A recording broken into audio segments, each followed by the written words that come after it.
El evento dura entre 1 hora y media y 2 horas, desde ahora que comenzamos.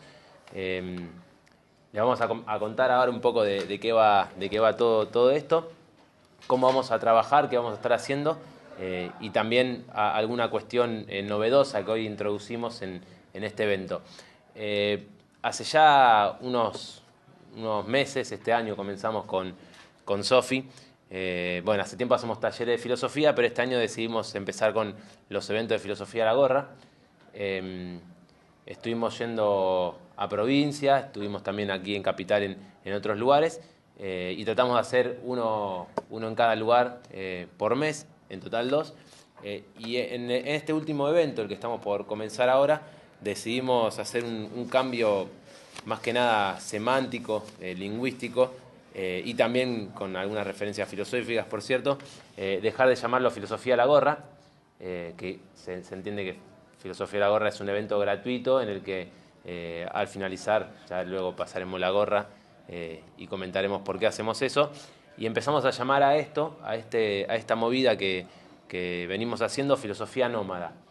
No sé qué tanto al tanto están de este término, ¿sí? Del término nomadismo, pero es un término que obviamente se puede rastrear en varios lugares, en varios registros, pero que particularmente nosotros lo extraemos y lo pensamos desde un filósofo que hoy va a ser una de las voces aquí, que es Gilles Deleuze, ¿sí? Filósofo francés. Para que ya se vayan enterando, hoy tenemos 3 autores, particularmente, vendrán otros así medio de refilón, pero son Deleuze-Guattari, ese dúo filosófico del que ya hablaremos, y ya vamos a comentar algo acerca de ese dúo, y otro pensador, poeta, no lo llamo filósofo, podríamos llamarlo, que es Antonin Artaud, ¿sí? Muchos de los conceptos que Deleuze y Guattari trabajan, sobre todo los que hoy vamos a estar pensando, que lo anticipo es el de cuerpo sin órganos. Si no conocen nada sobre eso, hoy se van a enterar y van a conocer algo que es bastante interesante.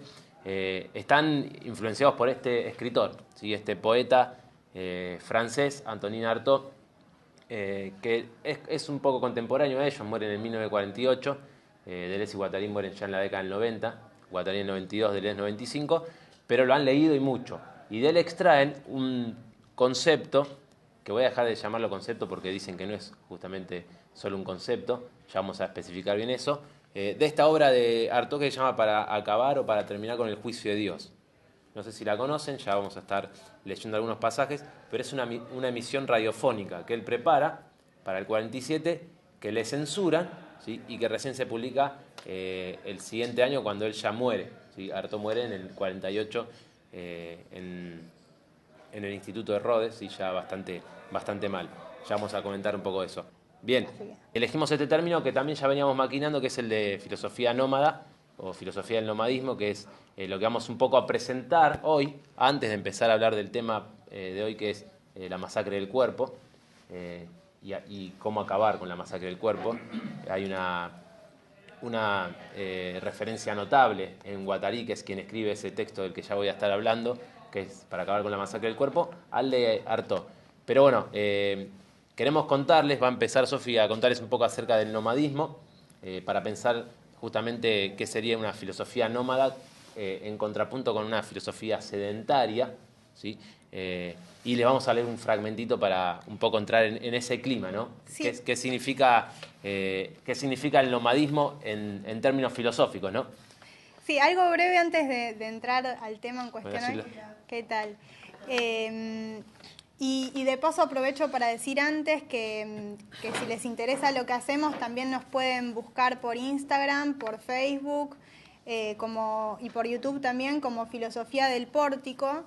Ahí vamos subiendo las novedades y los próximos eventos. Y además, como sabemos que el tiempo es breve y que no alcanza el tiempo para agotar un tema, por las redes sociales también podemos seguir charlando el tema de hoy, nos pueden preguntar o nos pueden hacer sugerencias o lo que sea. Entonces, sepan que existen esos espacios virtuales en donde seguimos conectados y conectadas. Y respecto del término que Tomás les decía, cambiamos por filosofía nómada, ya no filosofía a la gorra. Nómada es un término que utiliza especialmente Deleuze, este filósofo que él les comentaba, francés contemporáneo que nace en el 25, muere en el 95, y especialmente lo utiliza en un texto que se llama El pensamiento nómada. Es un texto que le dedica a Nietzsche. Él es un gran lector, es un gran lector de Nietzsche, y en ese texto él un poco habla del pensamiento nietzscheano como un pensamiento nómada, y explica qué sería un pensamiento nómada a diferencia de un pensamiento sedentario. Entendemos, y también por nuestra profesión, nosotros somos docentes y trabajamos en instituciones, entendemos que un pensamiento sedentario es un pensamiento que se instituye, ¿no? Que se enquista, que echa raíces y repite y reproduce, y que responde a una lógica clásica en donde justamente lo que siempre se da es la repetición de formas preestablecidas. Como nosotros queremos que estos espacios no sean eso, que sí tal vez lo son a veces, en la mayoría de los casos los espacios más bien académicos, le hemos puesto el nombre pensamiento nómada o filosofía nómada a estos eventos que hacemos justamente como contrapunto de esa filosofía sedentaria, porque justamente el nomadismo sería el acto de trazar líneas de fuga. Es decir, no echar raíces y enquistarse, ¿no? Trazar líneas duras que repitan un modelo, que repitan unas formas, sino más bien tratar de fugarse de toda codificación preestablecida. Es decir, si usamos conceptos, que esos conceptos, y en un sentido también Foucaultiano, sean cajas de herramientas para pensar cosas nuevas y que nos comprometen a nosotros, a todos y a todas, y no simplemente repetir el concepto del autor por la mera erudición.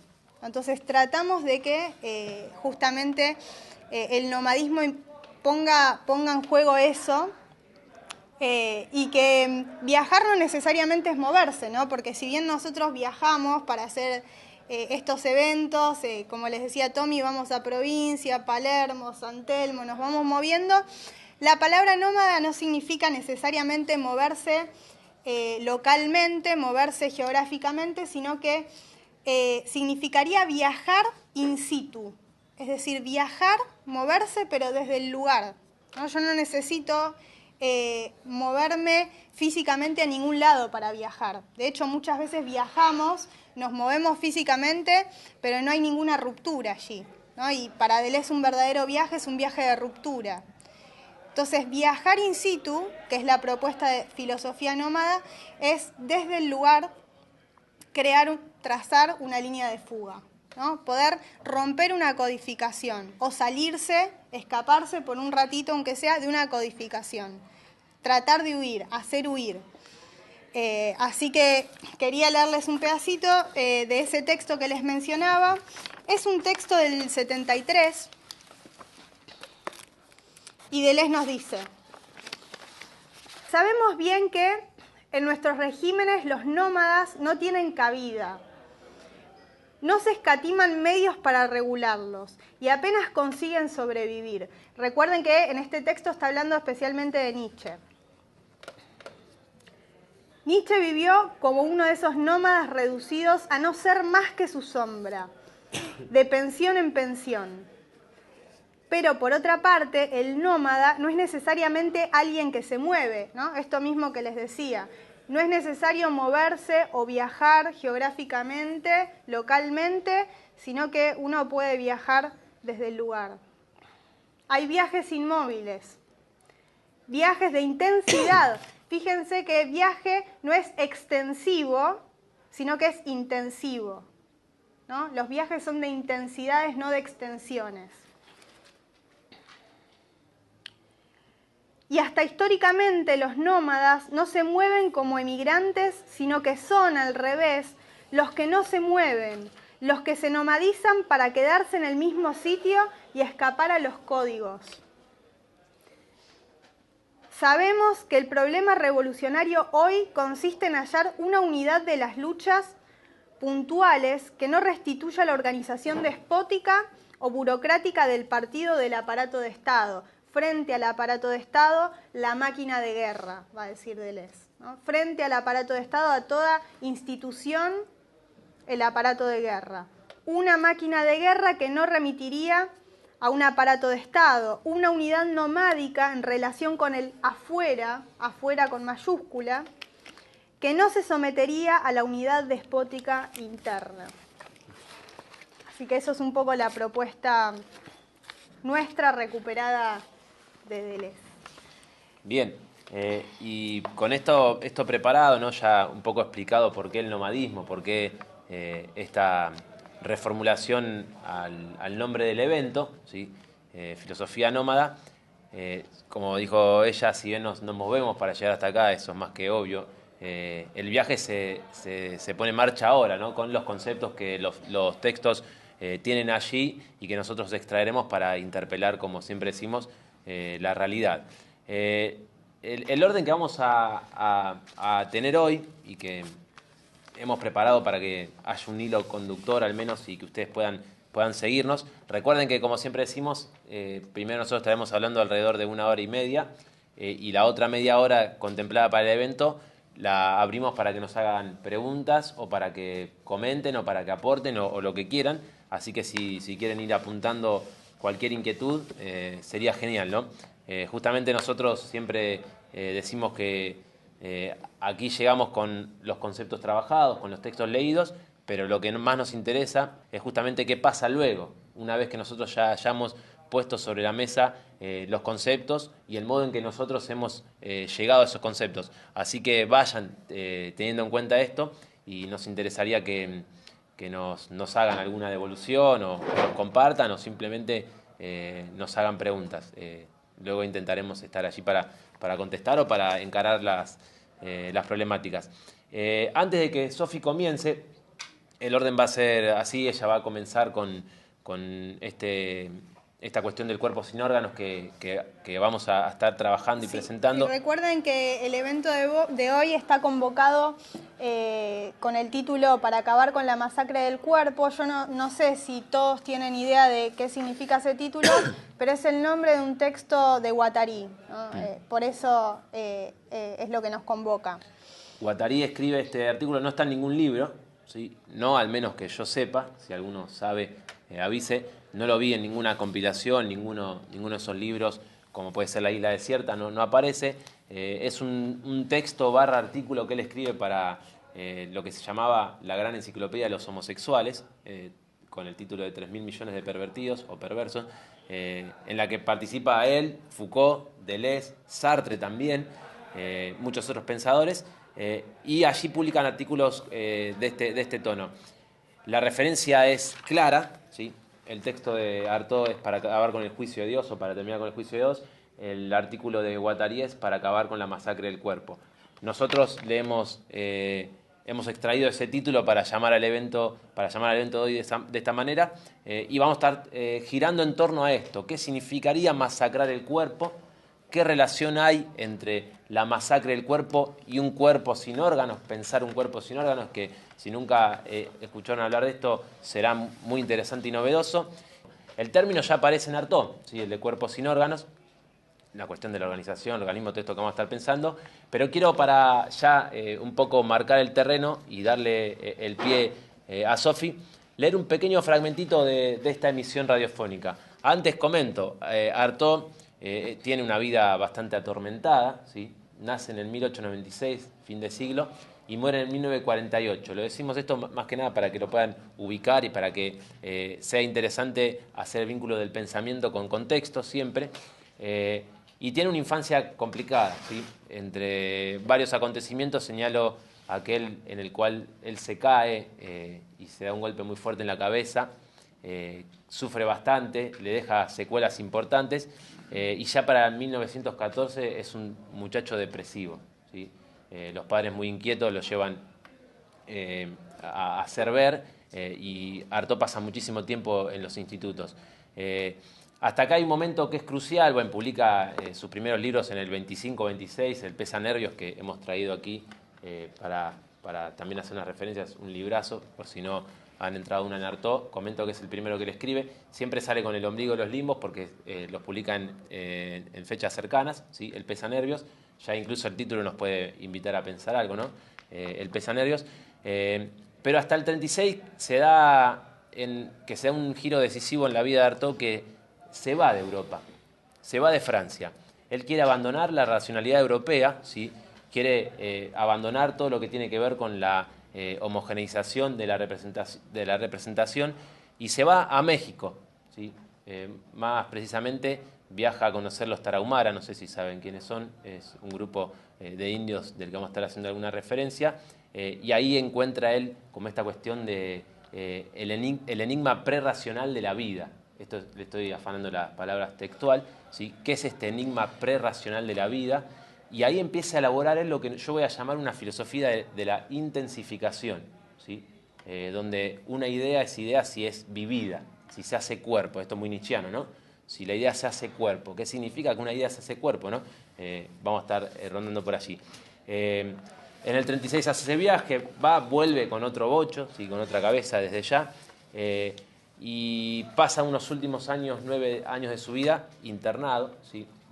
Sufriendo electrochoques todo el tiempo. Esto él lo dice muy bien en sus cartas desde Rhodes, que le escribe a sus amigos. Y en el 47 le encargan una emisión radiofónica que él dice, esta es como el cenit del pensamiento, de mi pensamiento, que va a llamar para acabar con el juicio de Dios, ¿sí? Para acabar con los órdenes de la representación, ¿sí? Para reventar las representaciones. Yo les voy dando ya algunas ideas para pensar qué es acabar con el juicio de Dios, ¿no? Lo termina, está grabado él, es una emisión maravillosa, hace unas referencias a la danza del tuguri, ¿sí? Esto que él trae de los Tarahumara, y comienza esa emisión haciendo una crítica a Norteamérica, ¿sí? A Estados Unidos. Él escribe y graba esta emisión. Obviamente es una emisión radiofónica, pero podríamos decir que es como una suerte de experimentación biológica y política, ¿sí?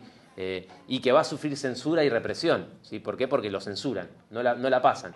Y él dice, ¿cómo puede ser que la censuren? Y en este libro, si se compran la edición de El Cuenco de Plata, verán las versiones anteriores a la que finalmente terminan aceptando, ¿no? Porque tuvo que hacer un montón de modificaciones. Obviamente se la agarra con Dios, se la agarra con las lógicas representativas, las lógicas binarias, y quiere hacer estallar todo eso. Y voy a leer dos pequeños fragmentitos que son muy breves, de 4 líneas, y ya Sofi se mete con la cuestión del cuerpo sin órganos. Después de hacer toda esta crítica que vengo contando, dice: el hombre está enfermo porque está mal construido.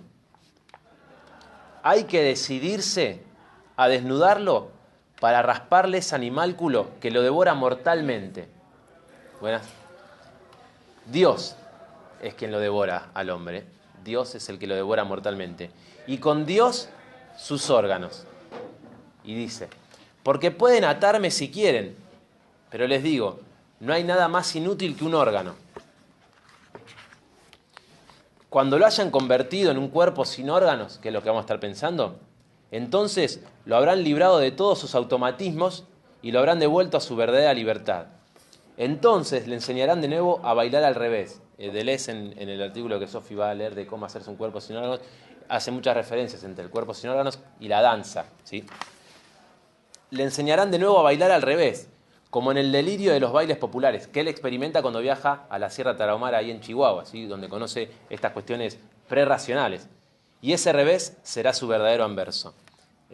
Así termina él la emisión y deja el terreno preparado para que tipos como Deleuze y Guattari, de quien ella va a hablar en breve, y después volvemos, ¿no? Porque yo vuelvo con Guattari para el artículo, trabajan a fondo, si ya más filosóficamente, no poéticamente, o también poéticamente podría decirse, la idea de un cuerpo sin órganos. Todo tuyo, Sofi. Bien. Antes de hablar del cuerpo sin órganos y de retomar los conceptos de Deleuze, Guattari y Artaud, tenemos que un poco contar por qué y con qué se discute en este concepto, ¿no? El de cuerpo sin órganos, y la discusión es especialmente con las ciencias biomédicas, que aparecen fundamentalmente en el siglo XVI y con el esquema corporal anatómico que estas ciencias representan. Es decir, a partir del siglo XVI, la ciencia positiva y especialmente la biología y todas las ramas de la biología, y hoy podemos pensar como ramas de la biología desde la kinesiología hasta la que se les ocurra, es decir, todas aquellas que trabajan con un esquema corporal anatómico en donde hay un conjunto de órganos con relaciones de ensamble sobreimpuestas, es decir, relaciones de ensamble meriológico. Meriológico significa que cada órgano tiene un lugar de pertenencia específico al cuerpo y que cada órgano tiene además una función específica dentro del cuerpo, ¿no? Por ejemplo, dentro de ese esquema corporal, la función de los ojos es ver, la función del oído es escuchar y así cada órgano tiene su función, la función del útero reproducir, etc. A ese esquema corporal todo el tiempo se lo piensa como un esquema que describe al cuerpo, que nos habla del cuerpo y a la hora de abordar al cuerpo, el cuerpo es pensado como un objeto de estudio, ¿no? Entonces, no solamente el cuerpo se convierte en una abstracción, sino que además se lo clausura. ¿Por qué se lo clausura? Porque se establece un límite del cuerpo. ¿Cuál es el límite del cuerpo? El órgano más externo en ese esquema corporal, ¿cuál es el órgano más externo? Exactamente, la piel y especialmente la epidermis, que es la última capa de la piel, ¿no? Entonces, se establece como límite la epidermis, el límite es orgánico, todo lo que queda fuera de la epidermis no es cuerpo y lo que está dentro de la epidermis o lo que recubre la epidermis es cuerpo, es organización. Cuando hablamos de un organismo biológico, estamos hablando de eso, ¿no? De un conjunto de órganos con relaciones sobreimpuestas y funciones específicas asignadas. Lo cual sirvió durante mucho tiempo, pero hay que tener que presente que en ese momento la medicina para estudiar los cuerpos necesitaba matarlos, es decir, se abrían cuerpos de cadáveres y desde allí, desde un cuerpo muerto, se estudiaba la vida, ¿no? Nuestro desafío será pensar al cuerpo, pero sin matarlo. Es decir, pensar la vitalidad del cuerpo sin volverlo un objeto de estudio. Por eso no queremos pensar al cuerpo, sino que queremos pensar desde el cuerpo o entre cuerpos, que no es lo mismo, ¿no? Ya veremos por qué. Queremos intentar con Deleuze-Guattari pensar al cuerpo no como un organismo, no como un conjunto de órganos. Y por eso vamos a tratar de pensar el cuerpo sin órganos. A esta tradición biomédica, anatómica, que presenta este esquema corporal, se le asigna siempre una descripción ocular centrista. Es decir, habría una razón visual, un privilegio de la vista a la hora de organizar el cuerpo, ¿no? Podemos percibir, experimentar y o describir al cuerpo de muchas maneras. Pero la ciencia y la biología especialmente ha privilegiado la vista. ¿Por qué la vista? Porque justamente para ver algo yo, con claridad y distinción, lo tengo que tener lejos, ¿no? Si yo tengo algo muy, muy cerca, así especialmente, no lo puedo ver. Ahora, si lo tengo lejos, lo veo con claridad y distinción. La vista implica un proceso de abstracción, de separación del sujeto respecto del objeto. Por eso el cuerpo se convierte en objeto de estudio y el sujeto ya no es un sujeto encarnado, sino que es el sujeto que piensa, ¿no? Un sujeto cartesiano. Y se ordena al cuerpo visualmente y con relaciones jerárquicas, ¿no? Se diferencian los órganos, pero también hay órganos privilegiados, ¿no? Como el corazón y el cerebro. Órganos privilegiados en relación a órganos que son considerados irrelevantes. Y además, esta descripción se pretende objetiva, naturaliza esta disposición del cuerpo, aunque haya cuerpos heterogéneos, diversos, todos tenemos cuerpos muy distintos, sin embargo, se estereotipa el cuerpo de esta manera y se naturaliza el cuerpo con esta disposición y con esta jerarquía específica, desligando la descripción del cuerpo de cualquier cuestión económica, política o social. ¿No? Trataremos de pensar el cuerpo como algo que sí está ligado a lo económico, a lo político y a lo social.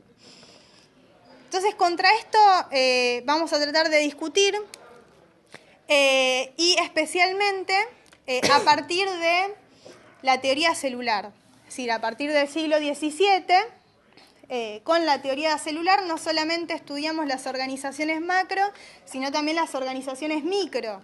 Y advertimos que la célula es materia autorreplicante, es decir, que los órganos esos que la ciencia positiva venía estudiando son conjuntos de células.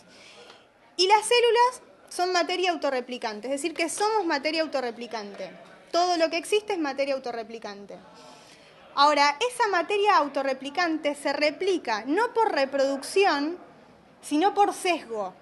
Es decir, se desvía algo que permite la reproducción.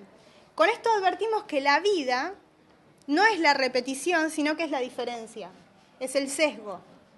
Después, por acumulación hereditaria, bueno, podemos distinguir especies biológicas, por ejemplo, y eso hace que el ser humano no sea igual que el perro, por acumulación hereditaria. Pero siempre hace el sesgo que cada individuo sea singular, único e irrepetible. Es decir, que no hay cuerpos idénticos, sino que todo cuerpo es diferente. Todo cuerpo tiene sus particularidades. Y esto es fundamental porque entonces tenemos que tener presente que la vida no es la organización, la vida no es el organismo, sino que la vida es lo que sucede entre los organismos.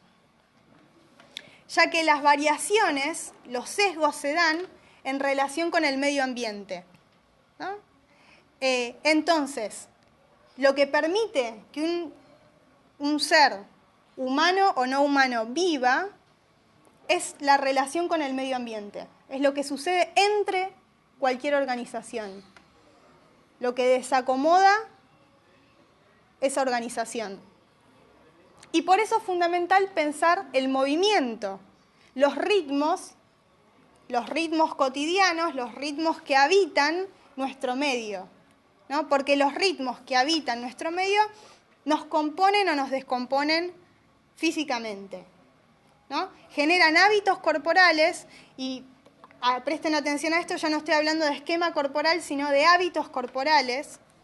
Hábito corporal es justamente un modo de moverme, un ritmo que repito, que no es natural, sino que es construido y que por la repetición se convierte en hábito. Entonces, tendríamos que revisar el medio ambiente y esos hábitos corporales que se instalan en nuestro modo de vivir y en nuestra organización.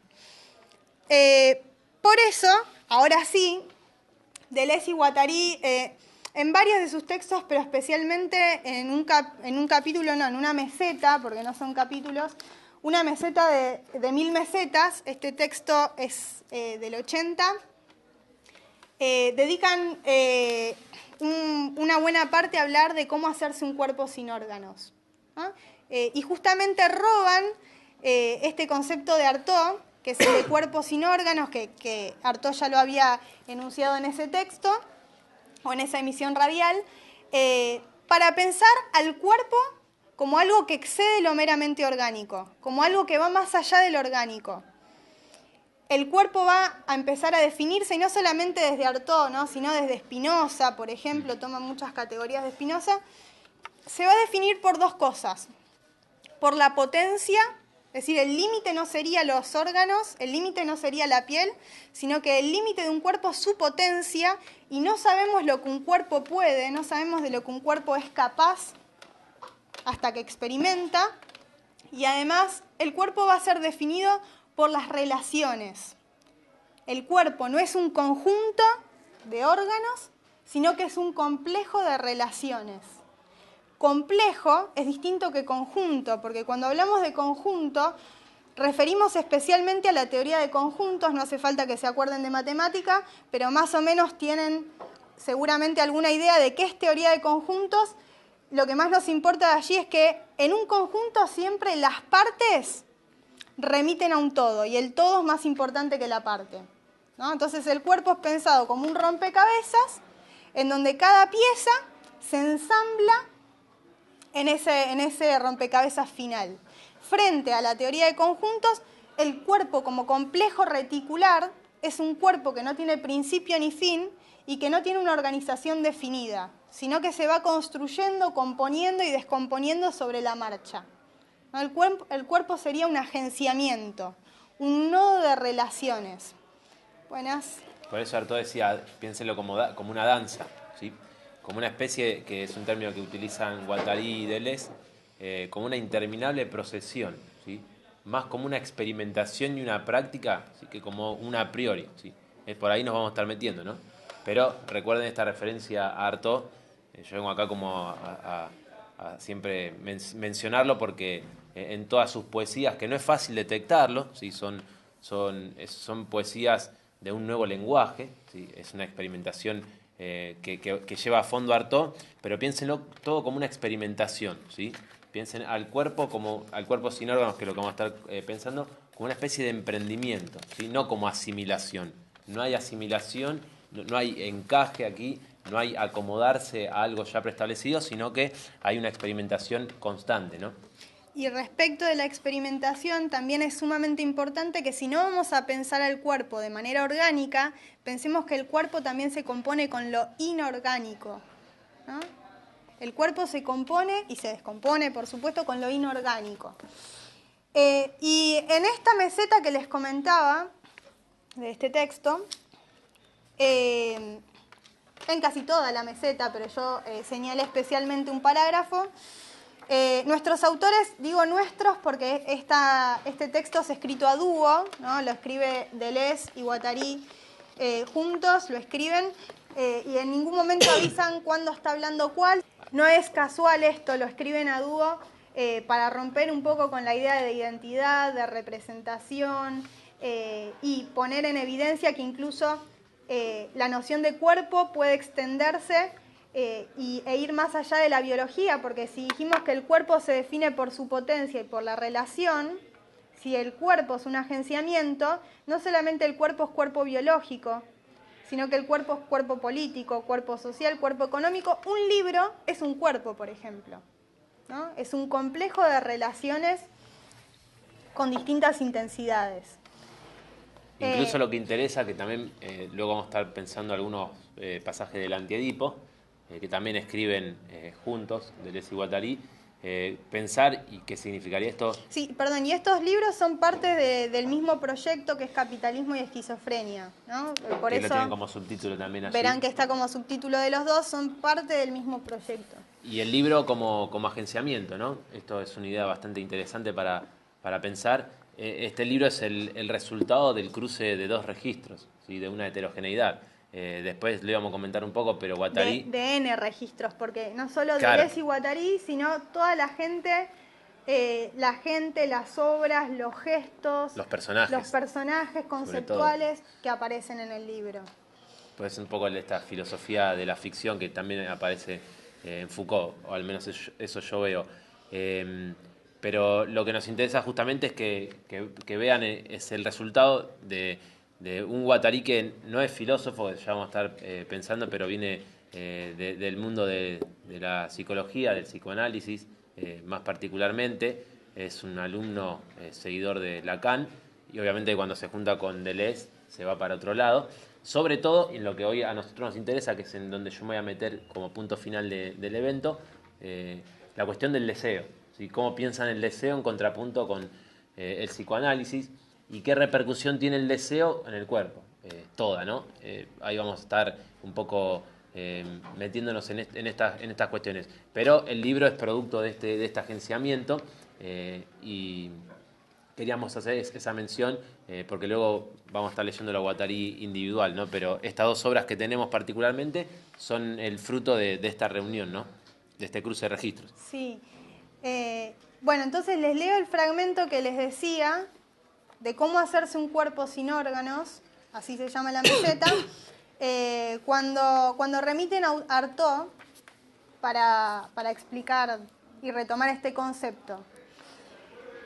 Dicen ambos, poco a poco nos vamos dando cuenta de que el cuerpo sin órganos no es en modo alguno lo contrario de los órganos. El problema no son los órganos, y adelanto, el problema es la organización de los órganos, ¿no? El problema es la clausura, el sometimiento de las fuerzas vitales en una función específica y en un lugar específico. El problema es el modo de concebir al cuerpo, incluso espacialmente.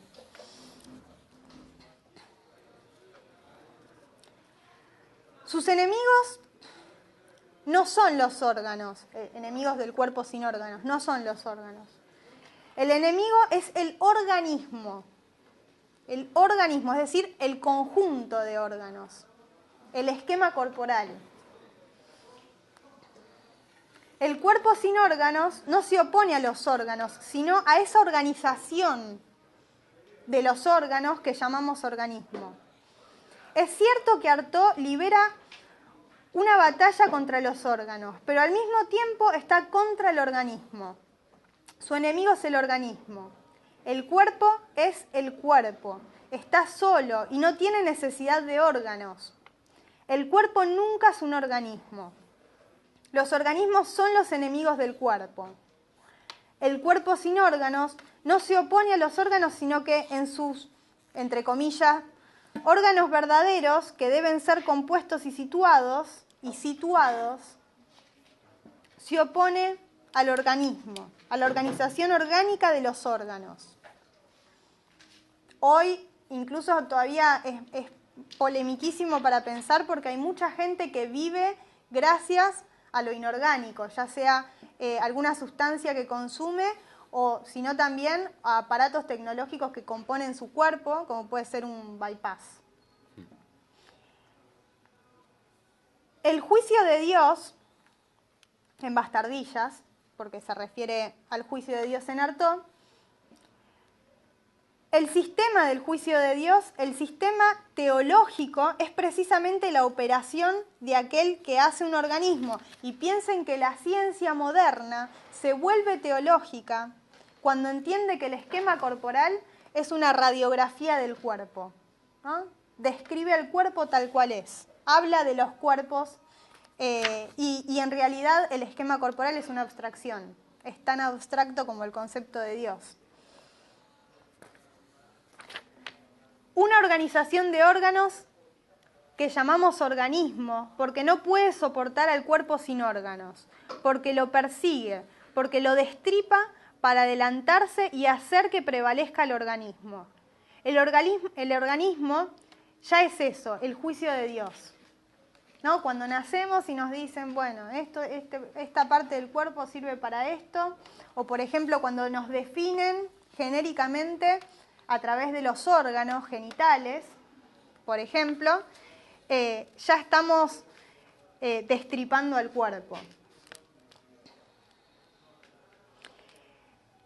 Y hacer que prevalezca el organismo. El organismo ya es eso, el juicio de Dios, del que se aprovechan los médicos y del que obtienen su poder. El organismo no es en modo alguno el cuerpo sin órganos, sino un estrato, unas líneas molares segmentarias en el cuerpo sin órganos. Es decir, una manera que se cristaliza y que se captura y codifica el cuerpo sin órganos. Piensen que el cuerpo sin órganos es algo que no podemos simplemente sustancializar. El cuerpo sin órganos es como un flujo. Cada vez que al cuerpo sin órganos lo volvemos un organismo, lo hacemos organismo, ¿qué hacemos? Lo sustancializamos, lo volvemos fijo, rígido, molar. Guattari en el texto de Para acabar con la masacre del cuerpo va a utilizar un término muy interesante que es la confiscación de los órganos, ¿sí? Más que nada está pensando en el capitalismo, cómo el capitalismo ha confiscado nuestros órganos, qué significa confiscar nuestros órganos y qué tiene que ver esto con de pronto la sexualidad, ¿no? Sofi recién decía, otorgarle a cada órgano una función específica, es clausurarlo, ¿sí? Nosotros justamente con el concepto que estamos pensando, queremos experimentar de qué manera pueden reventarse todas las representaciones. Y cuando uno habla de reventar representaciones, esto nos lleva a pensar de qué manera se puede eliminar el adiestramiento, ¿sí? El cuerpo capitalista, el cuerpo producto del capitalismo es un cuerpo adiestrado, ¿sí? Es un cuerpo reprimido. Y quiero que ya vayan pensando que, un poco para hacer el vínculo, de qué manera esa represión, ¿sí? Porque nosotros señalamos una cierta represión, es deseada, ¿sí? Que es para mí, según mi juicio, como el punto elemental de este texto, ¿sí? Cómo la represión acaba siendo deseada. Bueno, frente a eso, el cuerpo sin órganos nos deja pensar en un cuerpo revolucionario, ¿sí? Por eso yo hablaba de un interminable proceso, es deshacer el yo en un interminable proceso. Ahora bien, tiene que pasar por el cuerpo todo eso. Reventar las representaciones se dan desde una revolución corporal, sino una mera revolución. Por eso ellos en muchas partes dicen que aunque se nos enojen los revolucionarios de siempre, ¿sí? Se trata de otro tipo de revolución, que pasa por el deseo.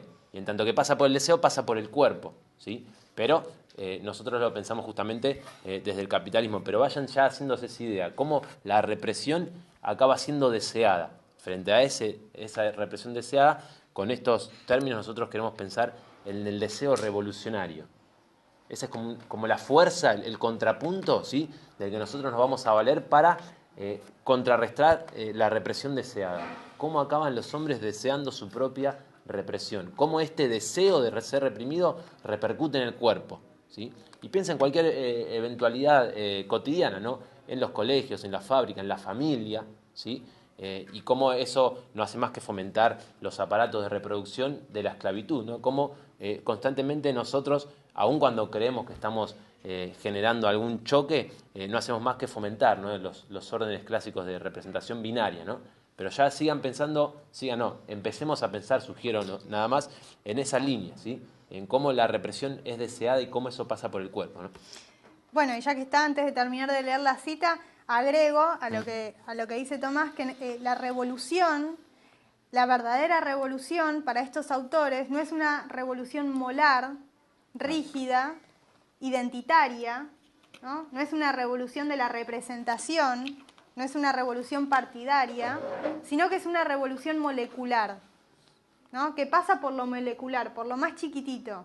Y en ese sentido se encarna o se incorpora porque tiene que ver con lo que pasa entre organismos, no con el organismo. Y agrego, en el texto que Sofi leyó al principio para hacer referencia al nomadismo, estamos hablando allí de Nietzsche, y Deleuze hace una referencia a los famosos maestros de la sospecha en ese artículo, que son Marx, Freud y Nietzsche. ¿Y por qué con Nietzsche hace un tratamiento aparte? ¿Qué pasa con Nietzsche? Esto, insisto, yo lo recibí desde allí. ¿Qué pasa con Nietzsche? ¿O qué pasó con Freud y con Marx? ¿O con el psicoanálisis y con el marxismo que no pasa con Nietzsche? No hay institución en el pensamiento nietzscheano. En cambio, podemos hablar de una institución en el pensamiento de Freud y también en el marxismo. Es decir, se han institucionalizado de alguna forma. El pensamiento nietzscheano es el pensamiento nómada, ese que se escapa, ¿no? No deja escuela. Que no deja escuela, ¿sí? Y me interesa porque justamente hay acontecimientos que nos dan para pensar, ¿no? Estos muchachos, pienso en Foucault, que estuvo en el PC, también pienso en Sartre, y que rápido se las toman de allí, ¿no? ¿Qué pasa con el pensamiento filosófico o este tipo de pensamiento nómada cuando entran en ámbitos que ya son representativos, ¿no? ¿Sí? Esto que siempre nosotros insistimos en pensar la política como la política representativa, ¿sí? Y lo político. ¿Sí? Lo político es un libro, ¿no? De pronto. Este libro, o como yo entiendo, un evento como este. Pero sirve para seguir pensando en esas líneas. Nietzsche no es institucionalizado justamente porque su pensamiento no lo permite. Y cada vez que el pensamiento tiende a institucionalizarse, yo digo, ¿no? Tiende también a traicionarse a sí mismo, ¿no? Ahora sí, termino la cita. Perdón. Sí. No te la interrumpo más. No te estoy retando. La cita interminable fue. Bien.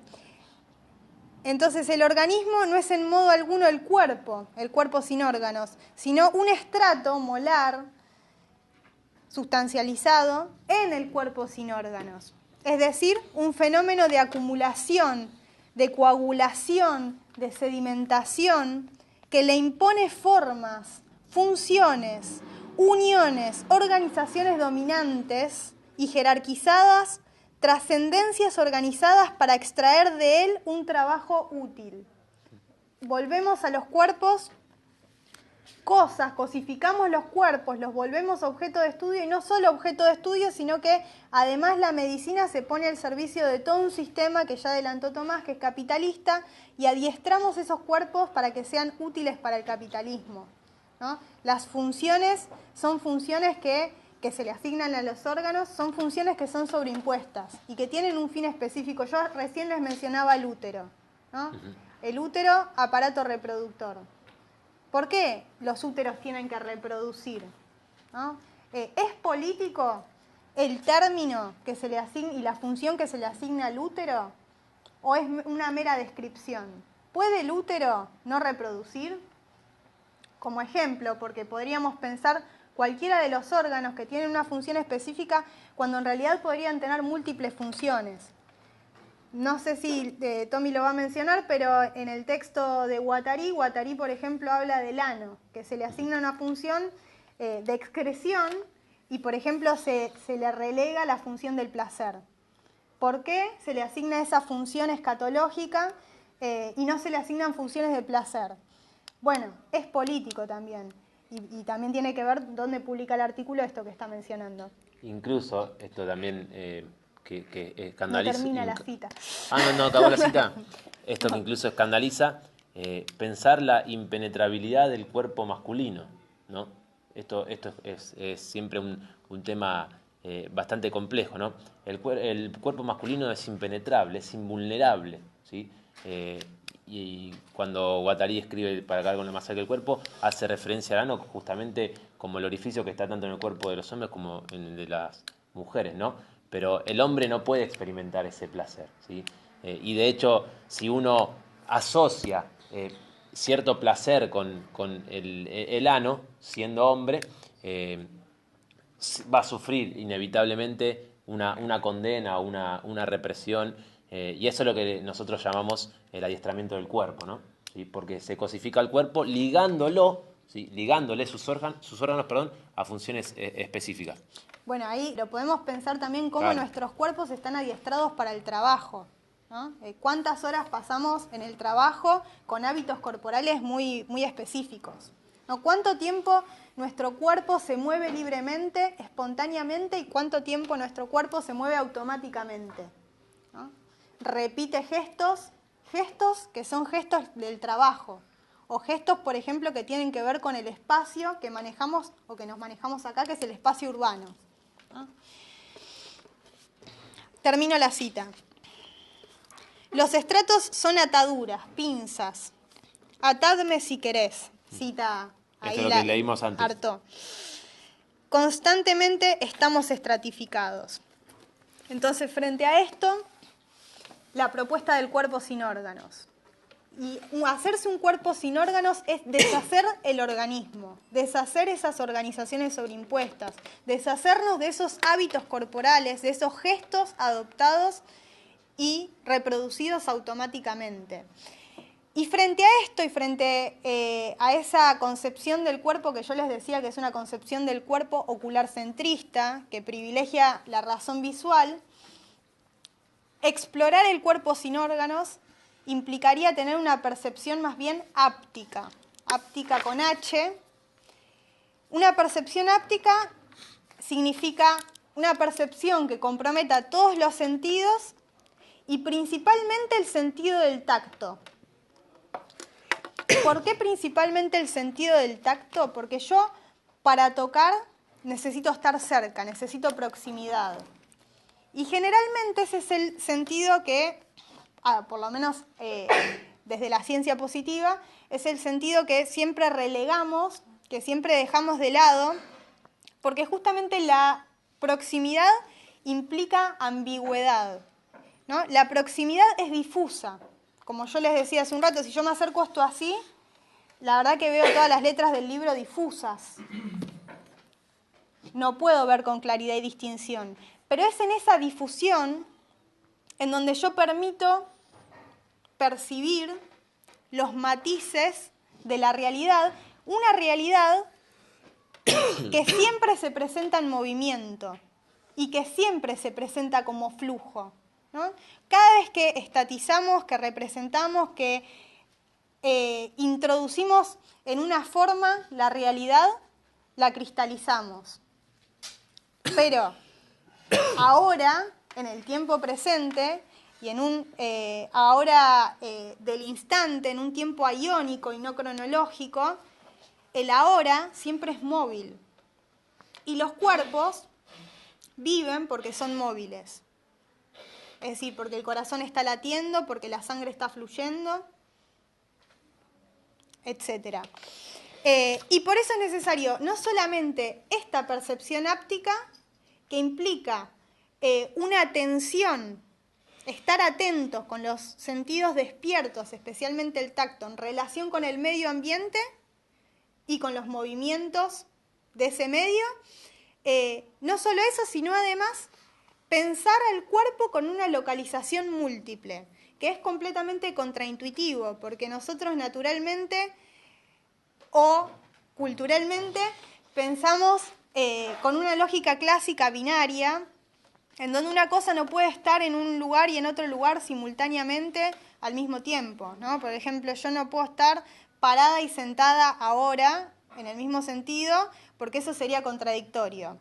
Bueno, frente a la contradicción clásica, si pensamos desde una lógica antinómica, paraconsistente, se puede estar y no estar al mismo tiempo en un mismo lugar, o se puede estar en dos lugares simultáneamente sin que eso implique un razonamiento inválido. El cuerpo tiene que ser pensado con una localización múltiple, porque los órganos no responden, o por lo menos desde la teoría celular en adelante, los órganos no responden a funciones específicas y no se ubican en un lugar en el cuerpo, sino que los órganos no pueden ser pensados si no es reticularmente y si no es con localización múltiple. Es decir, cuando yo le pregunto a un anatomista dónde está el corazón, me va a decir que el corazón está acá. Pero la realidad es que el corazón está en todas partes, porque el corazón no puede vivir si no es por la relación que tiene con el resto del cuerpo. Entonces el corazón está acá, acá, acá, en todas partes. Eso sería pensar el cuerpo reticularmente y con localización múltiple. Implica una antinomia, implica una contradicción no clásica. Y si el límite del cuerpo no es orgánico, si tenemos que percibir ápticamente, entonces les decía, las relaciones que componen los cuerpos tienen que ver con los medios móviles con ritmos específicos, ¿no? Ritmos laborales, ritmos vitales varios, todos los que se les ocurran. Respecto de esto, en este texto, que es una conversación que tiene Guattari con Rolnik, él nos dice: hoy en día, todas las relaciones con el espacio, con el tiempo, con el cosmos, recuerden que la palabra cosmos significa orden, organización, tienden a ser completamente medidas por planos y ritmos impuestos, por sistemas de encasillamiento de los medios de transporte, por la modelización del espacio urbano, del espacio doméstico, por la tríada coche, televisión, equipamiento colectivo, etc., ¿no? Toda la vida, espacio y temporalmente, está grillada, está codificada desde esta lógica que nos piensa y que hace que nos pensemos en un sentido sustancial, ¿no? Cuando uno, por ejemplo, respecto del espacio urbano, cuando uno sale a la calle, no camina por la calle propiamente dicha, sino que camina por la vereda. ¿Por qué? Porque tenemos lugares asignados para circular. El peatón circula por la vereda. Para todos los lugares, los espacios, hay lugares asignados, como en el cuerpo, que se asignan lugares para los órganos. Y respecto del tiempo, lo mismo, pensamos el tiempo cronológicamente, cuando el pasado y el futuro no son más que proyecciones del instante, del presente. Pasado y futuro no existen, sino que son abstracciones lógicas, y sin embargo ordenamos nuestra vida cronológicamente. Y decimos, bueno, de 8 de la mañana a 4 de la tarde trabajo, después tengo tanto tiempo para comer, tanto tiempo para ir a visitar a mi madre, ¿no? Ordenamos nuestra vida cronológicamente a través de abstracciones y la instituimos, ¿no? La cristalizamos, la volvemos cada vez más molar en vez de generar ritmos vitales, espontáneos, que generen alguna novedad. Y entonces, la propuesta aquí será pensar cómo sería posible generar movimientos que compongan los cuerpos y esos movimientos que sean espontáneos. Cómo generar movimientos, gestos, porque el cuerpo no puede ser pensado si no es desde los gestos.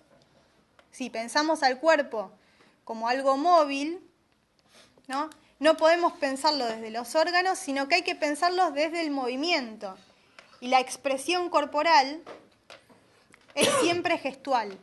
Entonces, ¿cómo pensar gestos espontáneos, gestos que no grillen al cuerpo y que nos permitan volver a ese cuerpo algo liberado, una expresión vital y no un encarcelamiento de lo más vital de ese cuerpo? Y ya cierro con una cita y le dejo la palabra a Tommy, no, es de este texto, otra vez de 1000 mesetas. El cuerpo sin órganos grita: me han hecho un organismo, me han plegado indebidamente, me han robado mi cuerpo. ¿Cómo reapropiarnos de nuestro cuerpo? Si el cuerpo es robado, ¿por quién? Por el Estado, en este sentido, por los aparatos de Estado, por las instituciones, por el médico que dice cuando nace un niño es varón porque tiene un genital determinado, o la niña es mujer porque tiene un genital determinado. Es decir, si nos roban el cuerpo de esta manera, ¿cómo pensar el cuerpo y reapropiarnos del cuerpo sin considerarlo una propiedad privada? Me han hecho un organismo, me han plegado indebidamente, me han robado mi cuerpo. El juicio de Dios lo arranca de su inmanencia y le hace un organismo, una significación, un sujeto. Él es el estratificado. Como consecuencia, oscila entre dos polos, las superficies de estratificación sobre las que se pliega y se somete al juicio, el plan o plano de consistencia, en el que se despliega y se abre a la experimentación frente a la prescripción del cuerpo, frente a ese cuerpo que se prescribe, ¿no? Que a priori se le asigna funciones, la exploración, que sería explorar al cuerpo y no prescribirlo, la experimentación. Y si el cuerpo sin órganos es un límite, si nunca se acaba de acceder a él, es porque detrás de un estrato siempre hay otro estrato, un estrato encajado en otro estrato, pues se necesitan muchos estratos y no solo un organismo para hacer el juicio de Dios.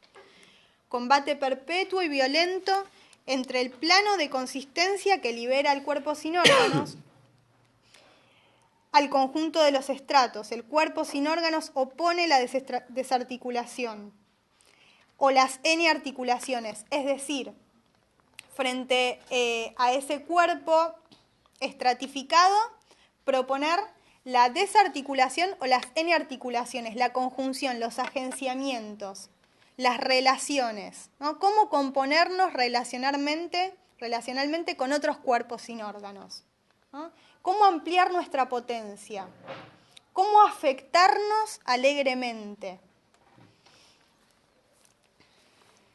En un fragmento de la meseta, ellos señalan que el cuerpo sin órganos es una cuestión de vida o muerte.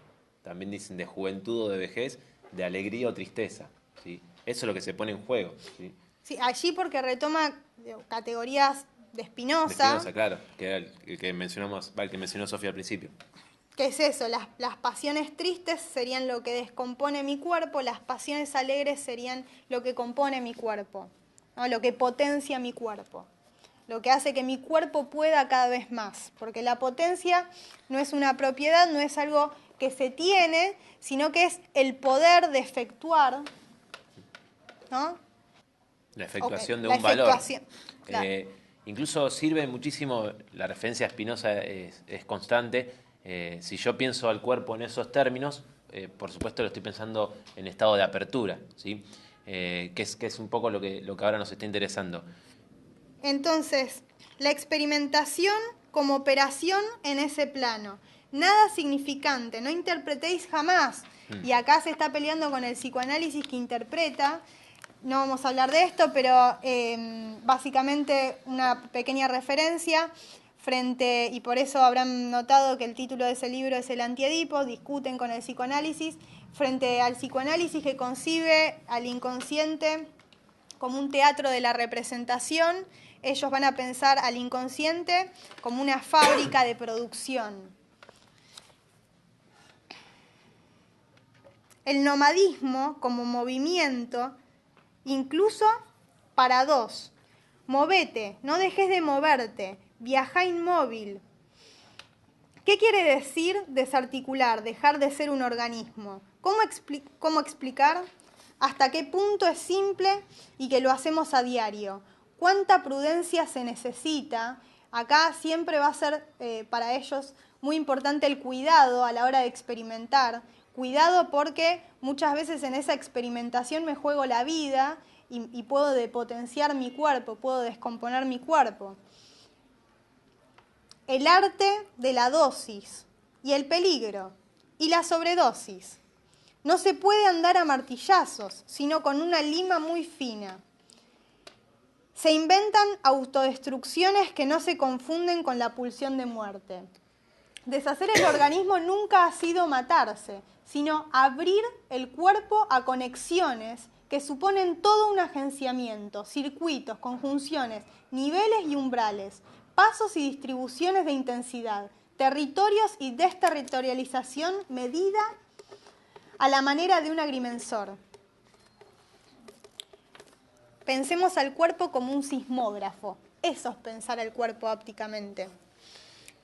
En este sentido, antes de enganchar con lo que habíamos dicho, que hay que tener en cuenta siempre que lo que mata al cuerpo es la organización, ¿sí? Y la organización en este caso que vamos a referir particularmente capitalista, ¿no? Se trata de liberar las energías, va a decir Guattari, y en esa línea pensamos el cuerpo sin órganos. Yo había hablado de Antonín Artaud hace un rato, que es como el pensador que mueve y genera todo esto. También hacemos referencia a Spinoza, hacemos una referencia a Nietzsche cuando recién hablamos de el cuerpo en términos de potencia. Sofía hablaba de esta crítica que no podemos montar ahora al psicoanálisis, que piensa en el inconsciente como un lugar de representación, como el teatro de la representación.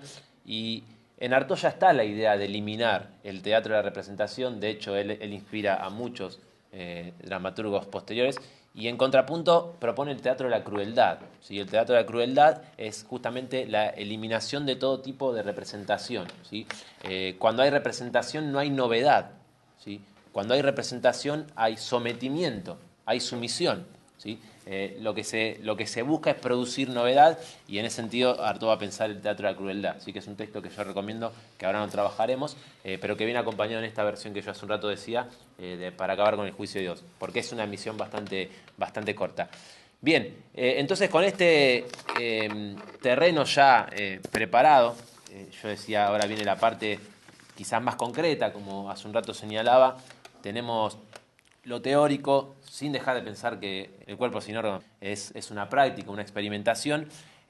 Y en torno a eso preparamos este artículo que yo hace un rato comentaba, ¿sí?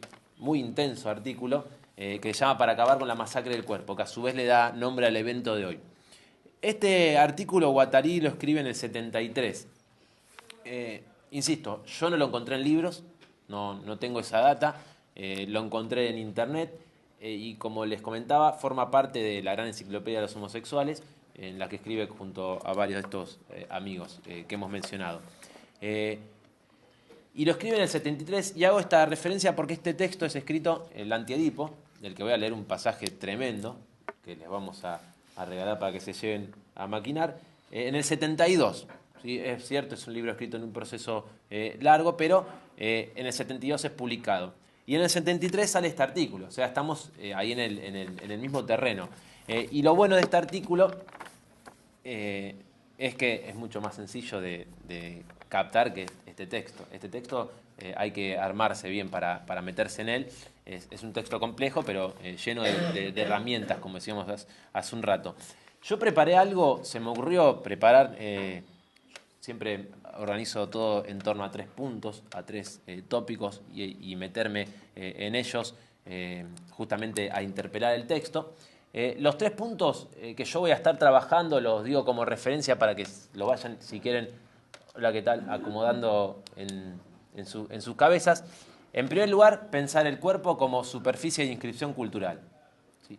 ¿Qué es esto? Repito, el cuerpo como superficie de inscripción cultural. Una crítica que vamos a hacer a la cultura, ¿sí? A la cultura que construye valores destructores. ¿Qué son valores destructores? ¿Cómo un valor puede ser destructor? ¿Sí? Y cómo un valor se puede hacer piel. Le robo a Guattari una expresión. Inscribe el capitalismo sus leyes en nuestras carnes. Vamos a hablar de carnes porque ya Artaud nos lo ha preparado. ¿Sí? Se trata de pensar la fuerza vital de la carne. ¿Sí? Ya salí del cogito cartesiano, del yo pienso, por lo tanto existo. Pensar desde la carne. Artaud tiene una expresión que incluso subimos por allí en alguna publicación del evento. Ya no creo sino en la evidencia de lo que agita mis médulas, no en la evidencia de la razón. Insisto, ya no creo sino en la evidencia de lo que agita mis nervios. El pesa nervios, primer texto que escribe Artaud. Segundo punto, la organización totalitaria. Entonces, recién yo decía, el cuerpo como superficie de inscripción cultural, y para pensar esto yo voy a hacer referencia a lo que hemos denominado la confiscación de los órganos. ¿Qué significa que me hayan confiscado el órgano? Sofía habló de me han robado el cuerpo, ¿sí? Y hago un paréntesis aquí, una referencia que hicimos hace poco en uno de los talleres. El taller pasado pensamos sexopolítica en el capitalismo. Estuvimos rondando estas cuestiones. Y en más de una oportunidad yo recomendé una película que vuelvo a recomendar y que a mí me va a ayudar a pensar todo esto. Es una película argentina de Lucía Puenzo que se llama XXI. Tengo una buena noticia, está en YouTube. Se ve un poquito mal, no se ve en HD y el volumen está desfasado de apenita de la voz. Si eso los perturba, no la van a poder ver, pero no es para tanto. Lo bueno es que está ahí, para que la puedan ver. ¿Y por qué hago esta referencia? Para pensar este segundo punto que tiene que ver con la organización totalitaria. Porque me interesa ver de qué manera el capitalismo construye subjetividades. Y al momento de producir subjetividades, ¿sí?, produce representaciones. ¿Sí? ¿Qué significa producir, por ejemplo, un sujeto culpable? ¿Qué es un sujeto culpable? Así como el capitalismo produce sujetos culpables, también produce sujetos laboriosos, ¿sí?, que pueden ser explotados. Eso vamos a estar pensando. Y el último punto, el más grosso de todos para mí, ¿no?, el que más queda, entiendo yo, nos va a quedar resonando, es el contrapunto entre lo que ya mencioné, la represión deseada, ¿sí?, cómo yo acabo deseando mi propia represión, que para mí es la pregunta aquí de este libro, que de Spinoza viene, versus contra el deseo revolucionario, que se juega el deseo revolucionario siempre en el cuerpo. ¿Sí? Ahí vamos a estar moviéndonos. Esos van a ser los 3 puntos que a mí me interesan particularmente. Y vamos a abordar esos puntos, un poco ya los hemos estado abordando, como dije, Sofi me preparó el terreno. Lo vamos a estar pensando desde este artículo que escribe Guattari, que es para acabar con la masacre del cuerpo, pero a su vez haciéndole dialogar con un texto que también es reciente con respecto a esta publicación, que es el Antiedipo. Y como frutilla del postre, yo me voy a despedir con la indispensable carta a los poderes que Artaud escribe, ¿sí?, al Papa, al Dalai Lama, a los directores de las universidades, y a los directores de los asilos de locos. Artaud muere en un asilo, durante 9 años sufre electrochoques constantes que él relata en esos testimonios que son terribles de las cartas desde Rhodes, así los consiguen como bibliografía. Y allí, en el último impulso de vida, produce esta emisión radiofónica que decimos que es más que nada una experimentación política, ¿no? Biológica, política, y que provoca la censura y la represión. Lo que yo preparé, y me pareció interesante hacerlo, ustedes juzgarán luego, es un listado.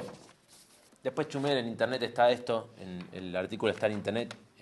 Yo voy a leer algunos pasajes, como dije, va a ser más lectura ahora que otra cosa, con el terreno preparado. Pero lo que hice fue apuntar ciertos términos, conceptos que Guattari usa, ¿sí?, en el texto, en el artículo para hablar del orden capitalista. Son como conceptos clave para pensar hacia dónde dirige él su ataque, y para luego, si les da el ánimo, entrar a este texto, ¿no? Que, insisto, es de una escritura, para mí por lo menos, mucho más compleja. Aquí tengo listado: goce desdichado, terror social, reino de la castración, sistema de estímulo y chantaje. Estamos hablando del capitalismo, ¿eh? Y el cuerpo dentro de todas estas situaciones, ¿sí?, dentro de todos estos contextos. Fuerzas de aplastamiento, captación del deseo. ¿Sí? Sofía hablaba hace un rato del deseo como pensándolo como algo que se fuga, ¿sí? ¿Cómo capto el deseo? ¿Sí? ¿Cómo lo confisco? ¿Y cómo lo oriento? Tanto que acaba deseando su propia represión. El grito que voy a leer hace un rato es más impuestos, menos pan. ¿Cómo acabamos deseando eso, no?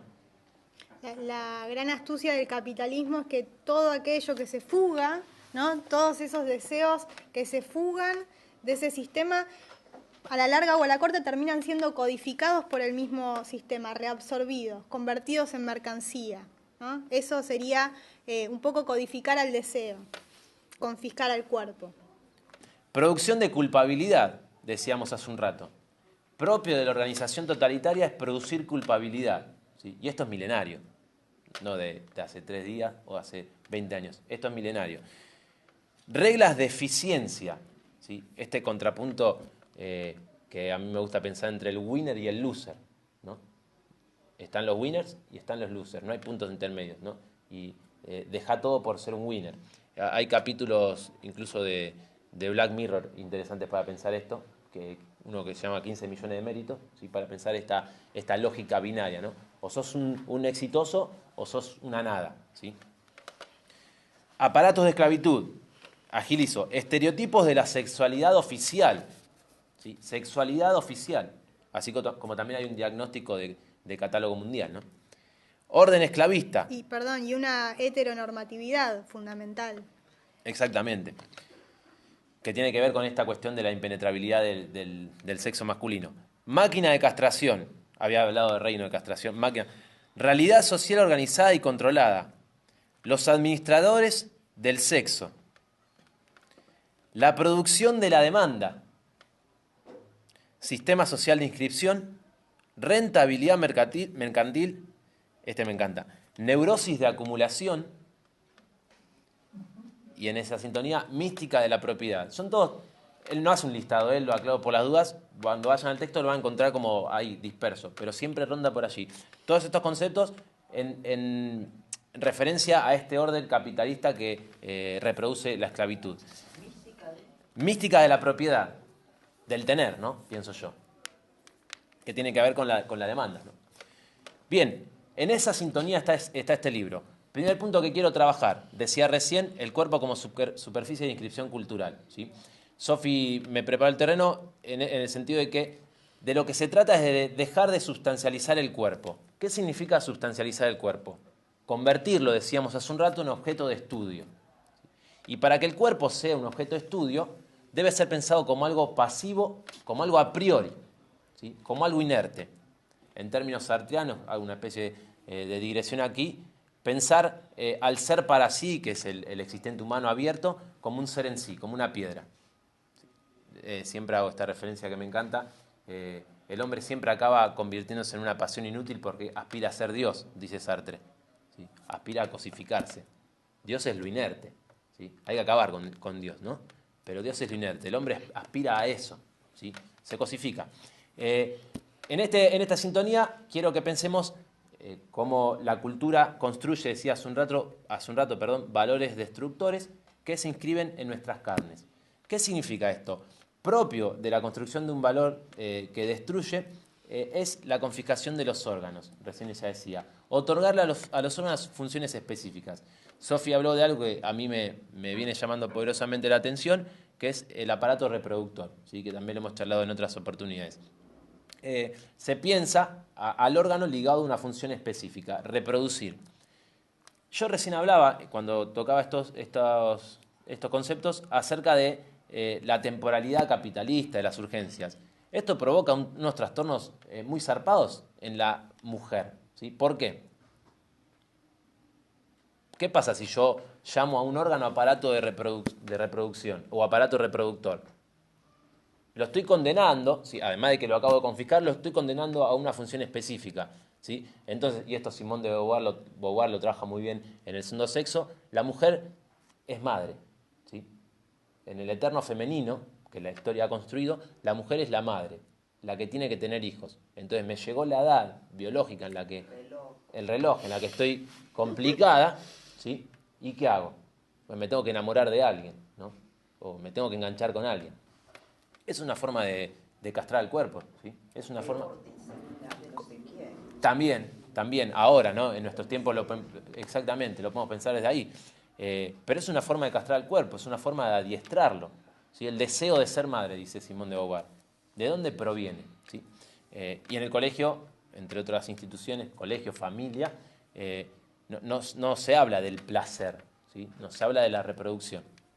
En estos términos quiero leer un fragmentito. Los fragmentos van a ser muy breves para no agobiarlos, y además porque después pueden ir al texto, en el cual Guattari hace una referencia a cómo los órganos son confiscados. Y ya quiero, porque estoy súper ansioso, porque vean el tono de este texto.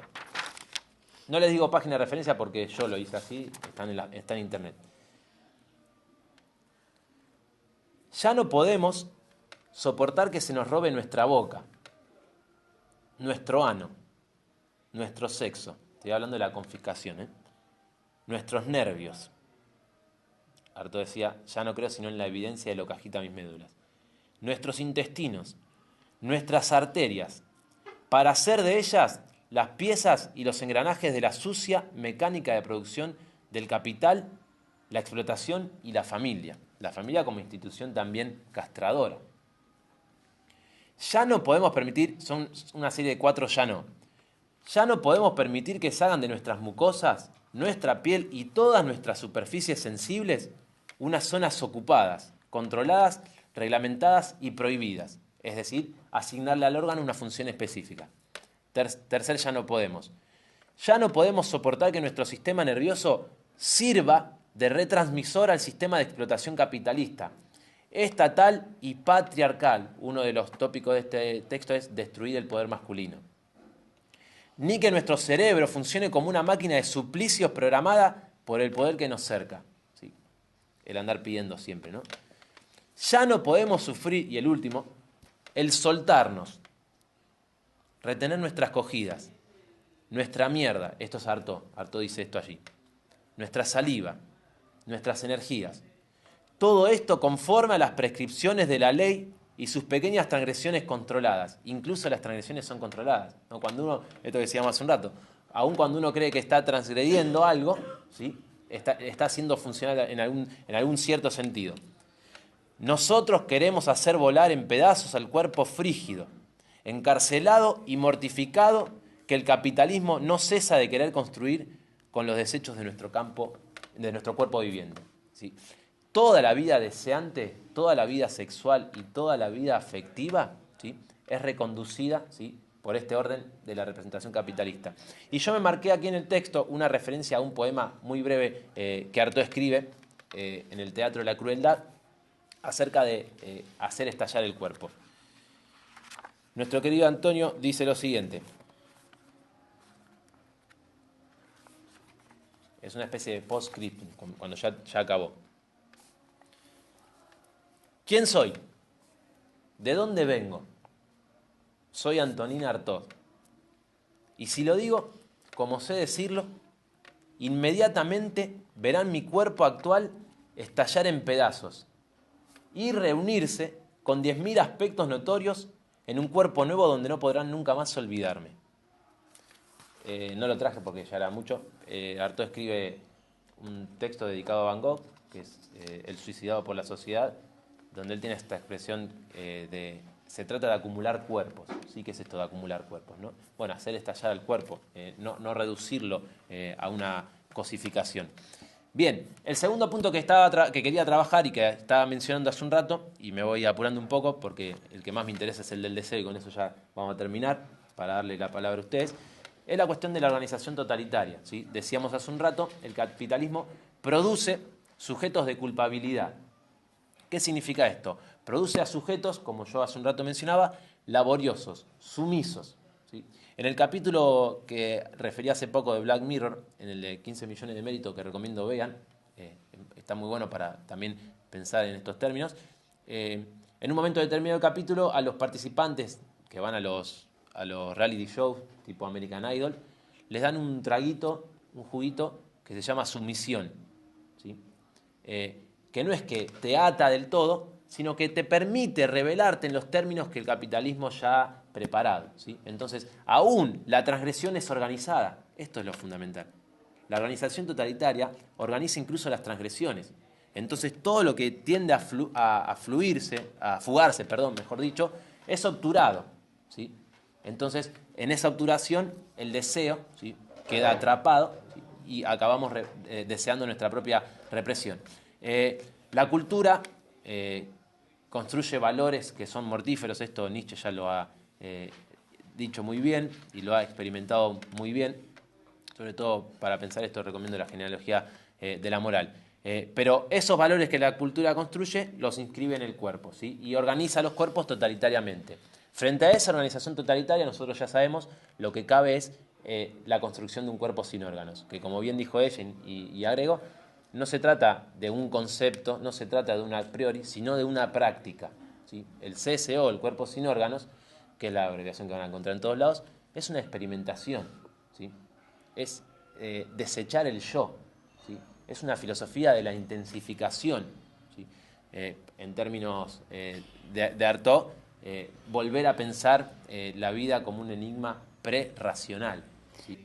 Entonces el cuerpo no es una herramienta de trabajo, ¿no? El cuerpo no es una herramienta, no es que tengo un cuerpo que es mi propiedad privada, y tampoco en ese momento mi cuerpo es de alguien, sino que mi cuerpo o el cuerpo o la corporeidad, para tratar de escapar a esos lenguajes que son más bien a esos términos que clausuran, incluso ponerle el artículo él al cuerpo es un poco cosificarlo. No sé cómo podríamos decirlo, capaz que en gerundio o en infinitivo, pero la corporeidad en este sentido es una fuerza motriz, una expresión corporal que genera ritmos por placer. Bien, y el último punto para ya cerrar y respetarles el horario, porque en total desde que arrancamos 1 hora y 38 minutos, lo tenemos siempre a mano justamente por lo que le comentábamos, es este contrapunto entre lo que es la represión deseada, que fue el último punto, y el deseo revolucionario. Guattari en este texto dice, y también en Antiedipo, que el deseo revolucionario pasa por el cuerpo revolucionario. ¿Y qué significa un cuerpo revolucionario? Lo trato de decir en términos sencillos. El cuerpo se vuelve productor de su propia liberación. ¿Sí? Es el cuerpo que produce su propia liberación. Y justamente para esto se tiene que hacer un cuerpo sin órganos. Y este procedimiento, ¿sí?, es un proceso interminable, ¿sí?, que como yo decía hace un rato, tiene que ver con deshacer el yo. Pero ¿de qué manera se puede desestabilizar, ¿sí?, es una de las preguntas que nos interesa, la naturalización del deseo? ¿Sí? Todo lo que nosotros hemos referido tienden a neutralizarlo al deseo. Bueno, ¿de qué manera se puede desestabilizar esto? Y los dos pasajes que voy a leer para ya cerrar, justamente nos permiten pensar que es a través del cuerpo, ¿sí? Que se puede eliminar el adiestramiento, que se puede destruir la sexualidad, ¿sí? Destruir la sexualidad es una de las prerrogativas que Guattari sienta en este texto, y justamente eliminar cualquier orden de representación. Es por eso que también yo decía hace un rato, Artaud se va de Europa para sacarse las vestiduras de la racionalidad europea y va a conocer a los tarahumara, que tienen estas danzas más ritualísticas, que a mí me hacen acordar mucho a las fiestas dionisíacas, ¿no? No hay tiempo ahora, pero Chusmé, Nacimiento de la Tragedia, ¿no? El libro de Nietzsche. La disolución del yo, ¿sí? La disolución es contra las formas apolíneas, rígidas, ¿sí? Bien de estructura. Las fiestas dionisíacas lo que invitan es a una disolución del yo, ¿sí? Obviamente, Sofía hablaba hace un rato, es un terreno mucho más ambiguo. Bueno, en términos contemporáneos, y para quienes no saben de qué está hablando, pueden pensar en los carnavales en donde se usan máscaras para que no haya una identidad, ¿no? Para que nadie pueda identificar a nadie. Genial. Y el plan es siempre reventar las representaciones y pensar al cuerpo en términos de flujo, ¿sí? No como conjunto de órganos u organismos, sino en términos de flujo. Obviamente ya hemos ido advirtiendo con esa lista que yo di todo aquello que obtura los flujos, ¿no? Y con esto despido, insisto, son para mí pasajes reveladores, importantísimos. Son dos del Antiedipo, página 37. Insisto, escrito al mismo tiempo que este artículo. Incluso uno no sabe, ¿no? Pero capaz que el artículo es anterior y recién se publica. Página 37 del Antiedipo, por si les interesa la zona, estoy con la edición de Paidós. Bien, por eso, un poquito más arriba, solo hay el deseo y lo social, dicen Guattari Deleuze. Solo hay el deseo y lo social, y nada más. Incluso las formas más represivas y más mortíferas de la reproducción social son producidas por el deseo.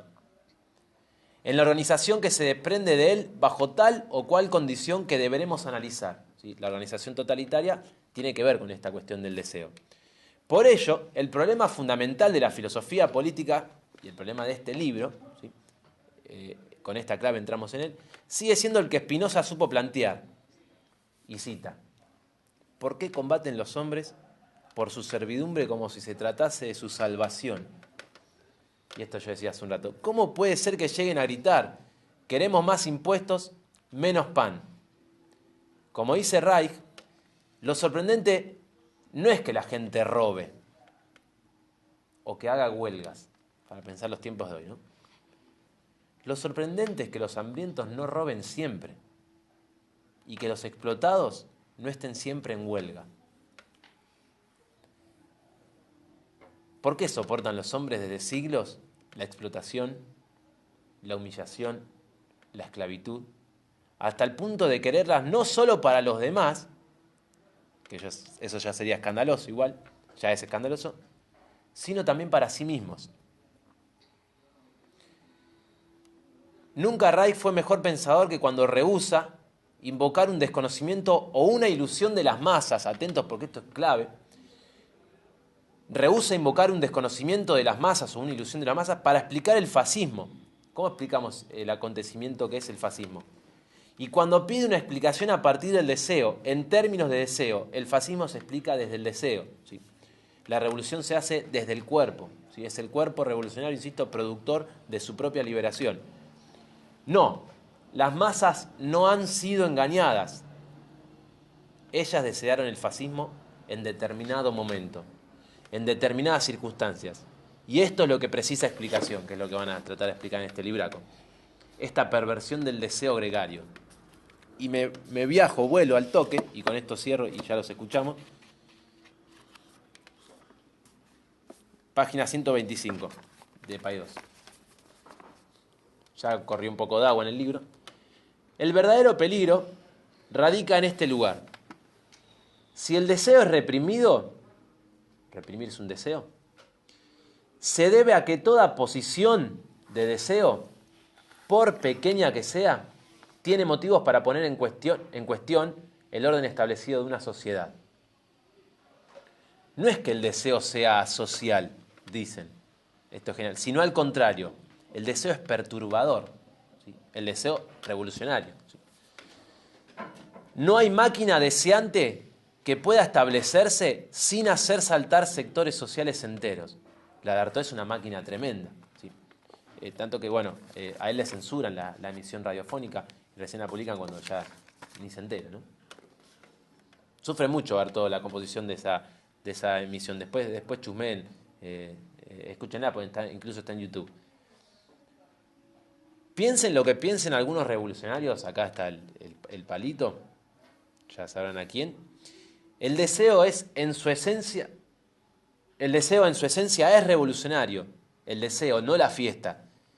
Y ninguna sociedad puede soportar una posición de deseo verdadero sin que sus estructuras de explotación, avasallamiento y jerarquía no se vean comprometidas. ¿Sí? Si una sociedad, y ya termino, se confunde con sus estructuras, entonces sí, el deseo la amenaza de forma esencial. Para una sociedad tiene, pues, una importancia vital la represión del deseo. Y aún algo mejor que la represión, lograr que la represión, la jerarquía, la explotación, el avasallamiento sean deseados.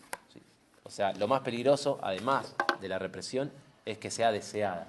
¿Sí? Y esto es lo que ellos leen, para mí con tremenda sagacidad, sucede en un orden capitalista como el que nos toca pensar, ¿no? Porque es en el que estamos inmersos.